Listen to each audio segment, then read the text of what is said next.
Hello, hello, hello. How are you doing today? Thank you so much for joining me this evening, or whenever you're joining me, for a little video talking about how to release your tight hip flexors.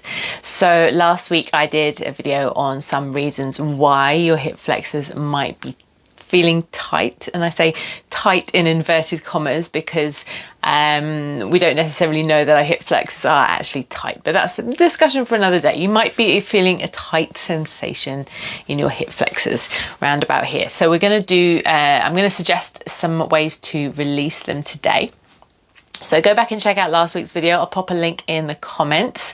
If you're watching on Instagram, you can go back to my IGTV from last week. And also, if you're watching this, please give me a little thumbs up to let me know you're out there. Give me a little heart to let me know you are enjoying this. Please do drop any questions in the comments. Tag me if you're watching this on catch up. And of course, please do share it with your friends who you think might need this. So we're talking about tight hip flexors and how to release them. First tip I've got for you today is to do a muscle energy technique. Now, I don't want to go into massive amount of detail about this because it'll take a little while, and I like to keep these videos nice and short.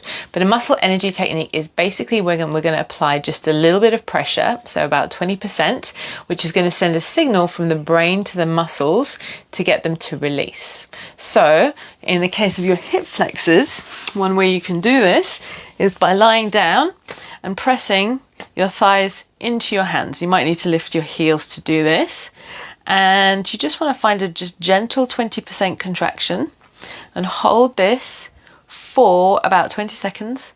And do it about 4 times, and you can just maybe straighten out the legs in between each one. So super easy, super low intensity, really short amount of time in needing to do it. If you're sitting at your desk, you can just place your hands on your thighs, press your thighs up into your hands. It's really easy. If you go onto my website and the blog that I'm going to be publishing this evening, later on today, you will find a link to a whole sequence that I've done incorporating these muscle energy techniques with some other exercises as well. So that's another reason why I'm not going to go into too much detail right now.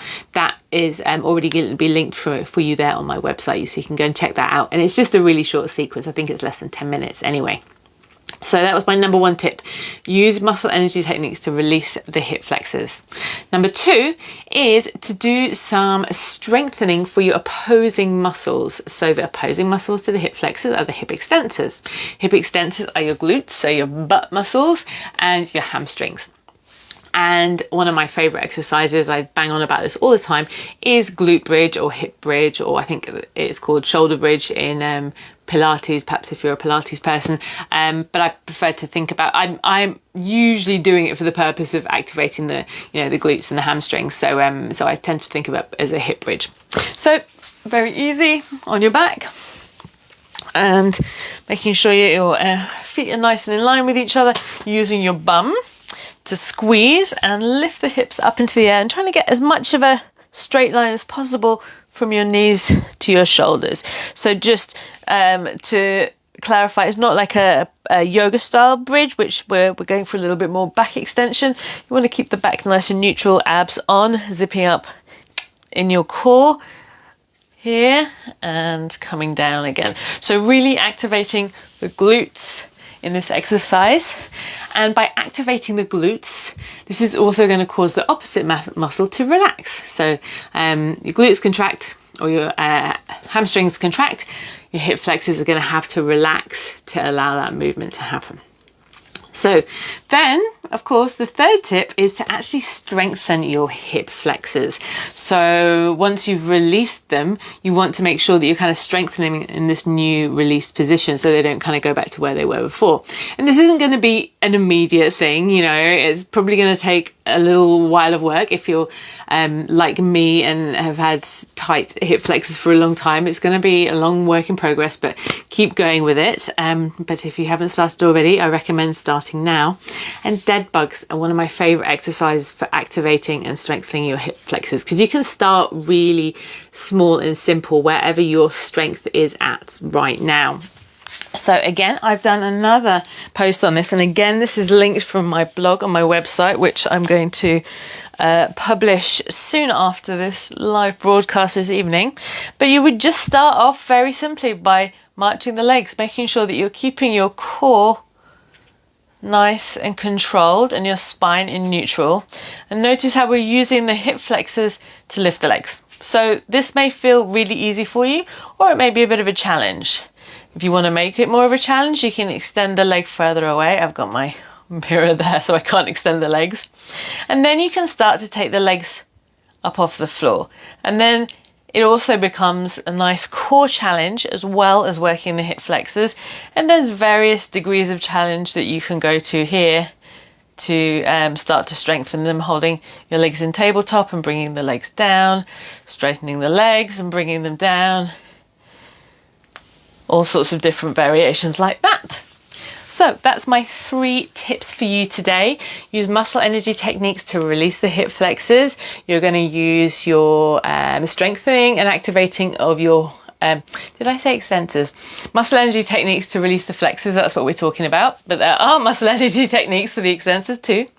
But you're going to then strengthen the extensors, your glutes and your hamstrings. Then you're going to strengthen the hip flexors. So highly recommend getting stuck into that if you have tight hip flexors. If you, like I said, there's some links to some little sequences that I've already done on some of these on my website. And if you would like a little bit more information as well, there's a mini course. If you jump onto the link that I'm going to be putting in the comments right after this as well, you can access a free mini course that works with some of these muscle energy techniques and some complementary exercises. It's a little bit more hip rotator focused than hip flexor, but if you're feeling any kind of tightness or discomfort around the pelvic area, just strengthening and activating and releasing all of these muscles is just going to be fantastic for you. And this can apply if you are a dancer, or even if you're not a dancer and you're just sitting at a desk all day and you're feeling super tight here from not getting much moving around. So I would love to know what you think of this. Please let me know if you have any questions or comments. I've got a few people watching on Instagram. I don't think I've seen any questions pop up, or on Facebook either. Thank you so much for watching me today, and I will pop those links in the comments right away now so you can go and check out what the other resources I've given to you. And yeah, please do share it with your friends if you found this interesting.